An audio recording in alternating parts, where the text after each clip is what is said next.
Welcome back. I'm Pat, that Halloween movie collector, and yes, I'm back with another What If for a Halloween movie. And this week, we're doing Rob Zombie's Halloween 2. Second one in the Rob Zombie franchise, Halloween franchise.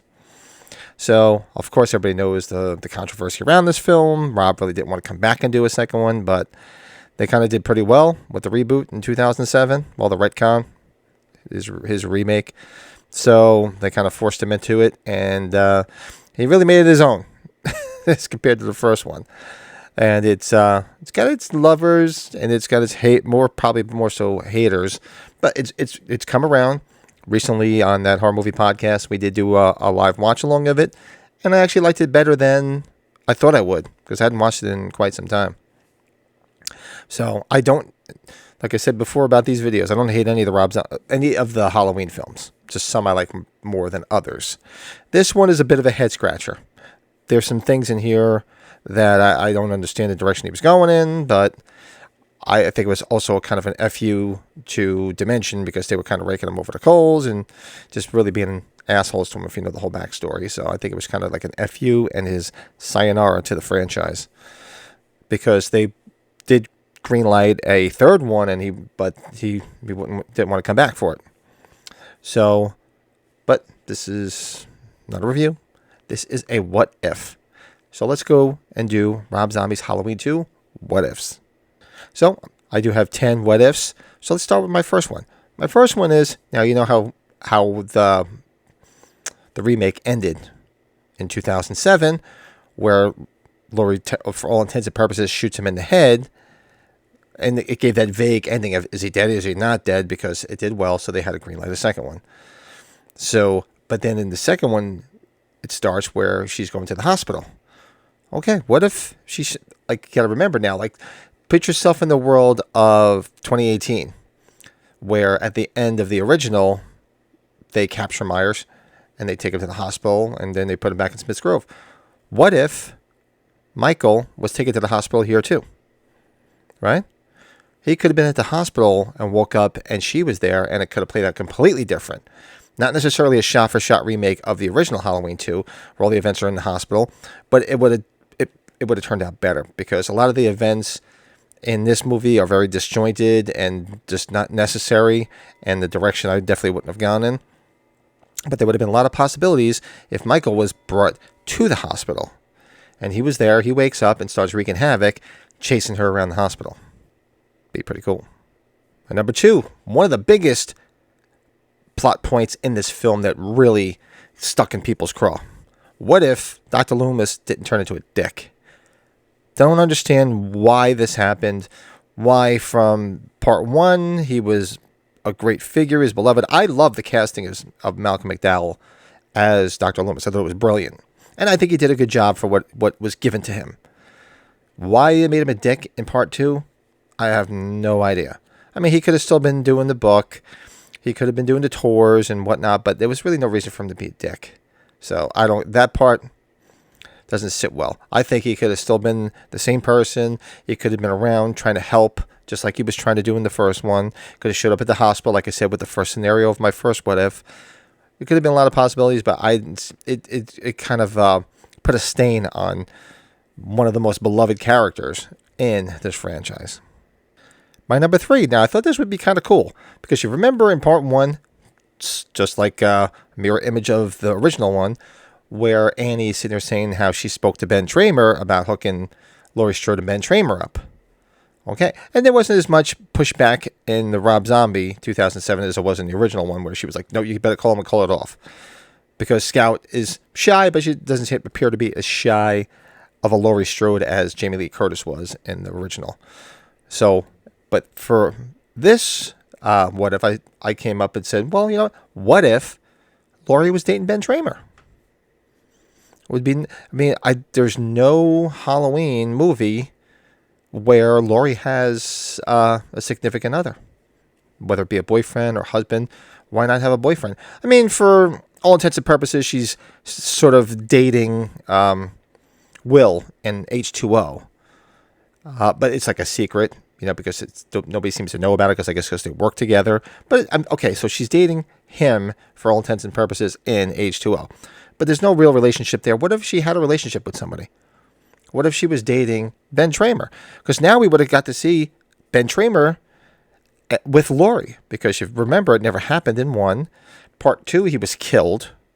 So, and then the Rob Zombie remake, he was mentioned, never seen. Why not make him the boyfriend? He could have been with her, been chased alongside her, helped get her away from Myers. Would have been a pretty cool twist. My number 4 goes back to Dr. Loomis. What if Dr. Loomis didn't write The Devil Walks Among Us, the book where Laurie finds out her true origin? She finds out she's Angel Myers. She finds out that Michael is her brother. She finds out all this backstory about her family that she never knew, because you find out from Dr. Loomis, not Dr. Loomis, Sheriff Brackett in the first one, when they're riding around, he's telling him, look, I responded to the Myers suicide, and I didn't want this girl growing up with a stigma of all the shit that just happened, so he dropped her off at a hospital, and then, of course, eventually the Strodes ended up adopting her. So it all worked out because then she was close, and he kind of kept tabs on her all those years because she was friends with his daughter. So what's to say he didn't write that book? Laurie never really needed to know that they were siblings. Let that ambiguity keep playing out through the film of, like, why is he chasing me? Because she doesn't find out until this film. She doesn't know in the first film. So if he didn't write the book, she would never know. And that randomness would keep going, because that was the original intent, the randomness of why is he chasing this one. He's fixated on one person. And of course, in the original, they say it's because she resembles Judith, so that's why he's fixated. It's the first girl he sees, and he's fixated because of Judith. Would have been cool if she had not known. My number 5 sort of plays into the family angle. My number 5 is, okay, so now she went through the trauma of the first one, and in this movie, she's a different person, right? She's much more angry and bitter and raunchy, and just sort of towards the end of the film, especially, has a I don't give a shit attitude. Now, this would have been funny. It would have mirrored things, but had she not even known about her family backstory. What if Laurie ended up working at the Rabbit and Red Lounge? Right? Just getting the job. I mean, she works in that Uncle Meat's record store. What's to say, she wants to make more money, and, she's a beautiful girl. She's got a nice body. She starts working at the Rabbit and Red Lounge, and unbeknownst to her, that her mother was there. Deborah Myers was a stripper there. Who's to say? That would have been kind of cool, because she would have been there. There would have been a lot more scenes in the Rabbit and Red Lounge. Myers would have showed up there, and there could have been some cool scenes there where he's trying to get after her. Why not? Let's see Scout in some skimpy outfits. Now, here's a real big one, because this is something that irks everybody about this film. My number 6 is, what if Sherry Moon Zombie didn't appear in this film? Right? Because she was killed off in the first movie, and we know Rob's MO is he's got to stick her in every film, but he killed her off in the first one because there was no indication of doing a second. So he had to bring her back. He brings her back as a ghost, because now we're entering the mind of Myers, and he's seeing his mother everywhere. We didn't need to see this. It was completely unnecessary. I know you wanted to shoehorn her in. You could have had a scene, maybe one scene where he's thinking back to reflect, maybe because he's out in the woods. He's making his way back to Haddonfield. He's become this hobo Myers. And maybe he's reflecting back on his childhood and thinking about her, and boom, there she is. She's appeared. She didn't have to walk around with this stupid horse and all this nonsense, and that was one of the biggest things that really killed me for this film. It's just, I have nothing against Sherry Moon Zombie. I really don't. I think her best acting role in any Rob Zombie films is in part 1. But you killed her off, let her be dead. My number 7. Now, it was interesting in part 1 how Annie survived. He just beat her up. He killed Paul, but he beat the shit out of her, and she ended up surviving. Okay, and now part 2, she's like Laurie. They're both damaged and still recovering from what happened to them. And you can see Annie's face in part 2. It's visible scars from the beating she got from Myers. What's to say, what if she didn't die in part 2? What if he came and did beat the shit out of her again and let her live? because that is more torture, because he beat the shit out of her to near death and she survived. So I'm sure it was an agonizing recovery. And here he is again. This time he beats the shit out of her and she does die. What's to say she doesn't die? What's to say Brackett didn't show up and she was still alive and Brackett was chasing him? Because you don't really see anything except at the end of this film where, they're huddled around that shack. There's really no interaction of Brackett going straight at Myers.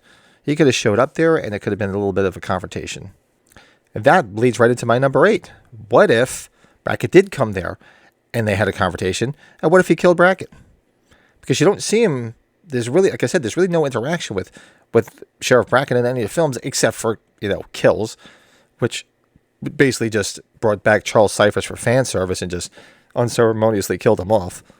But there was really no confrontation. There was nothing there other than, hey, Michael, one good scare, and then it ends up killing him. Stupid shit. It was just fan service and Halloween Kills killing off all those OG characters. But here, he could have pursued Myers through the house. They could have chased. It could have been a little back and forth. But what if he killed Brackett? How that would have worked out. And say Annie survived, right? And now she is dealing with the aftermath of losing her father. Whereas in this film, he's going to have to deal with the aftermath of losing his daughter. My number 9. Now, throughout the film, Dr. Loomis is pretty standoffish. He's on his book tour, and he's a dick. But what's to say he doesn't come back and rescue Laurie and get her out of there? Because, granted, he comes back towards the end when she's in the shack, and Loomis is, Brackett wants to fucking kill him because of his damn book, because it screwed everything up, especially when it was told in confidence. So that just plays into the dick part of Loomis, because he should have just kept his mouth shut. He shouldn't have done what he did, because apparently he was chasing to be a celebrity in this one. That's the dick part of it. But what's to say Loomis didn't show up and save her, just like the end of the original one, where he comes, shoots a bunch of bullets into him, grabs her, and gets her out of there. And we could have almost had a cliffhanger ending, sort of like the original, where they go away and they flash to Myers and he's gone or something. And that would have been played out a little bit better than this whole duel in the shack at the end of this. Didn't care for it. And my number 10, which is the biggest what if for this entire film, and albeit it's in the beginning, is what if the hospital scene wasn't a dream? What if it took place in Haddonfield Memorial Hospital through the whole film? Not necessarily a shot-for-shot remake of Halloween 2 from 81, but stayed in the hospital, where it was a cat and mouse game through the hospital, or certain events where he had to find her, sort of like part 2, but not, like I said, not a shot for shot. You don't need Bud and Karen in the hot tub and all that stuff. We don't need to get a shot for shot remake, but that first sequence in the beginning of this film got me all riled up. I was like, wow, this is great. This is where we're going. This is fantastic. And then she wakes up and you're like, what the hell happened? Why don't we stay there? We didn't need to see the trauma and all this other shit. We wanted to stay in that world. So what if we stayed in that world and it took place at the hospital? Maybe it could have spilled out and left the hospital at some point, because, realistically, if you watch part 2, is basically like one patient in the entire hospital. It's just desolate. So in this day and age, it's just a little bit unrealistic. But they could have started out there and overflowed out into chasing at other scenes and stuff like that. A lot of possibilities if they would have stayed in that hospital world and didn't make it a dream.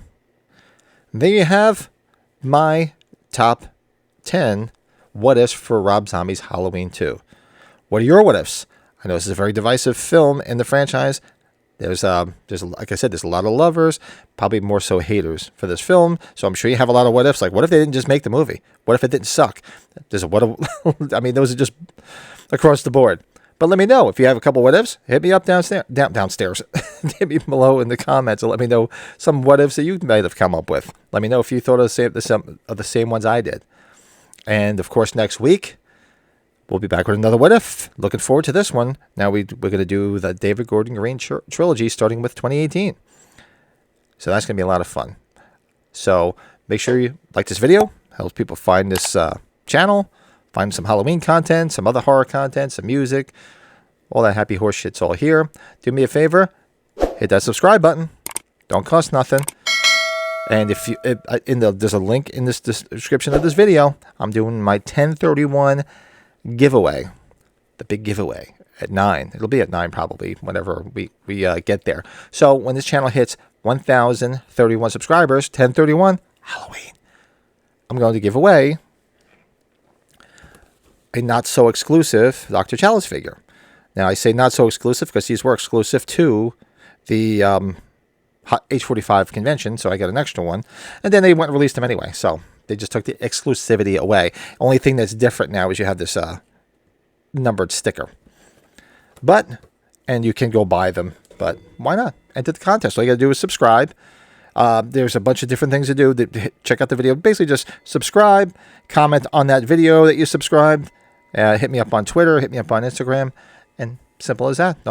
And you can save yourself $75. Get it for free, and you'll be helping out the channel. Why not? What the hell?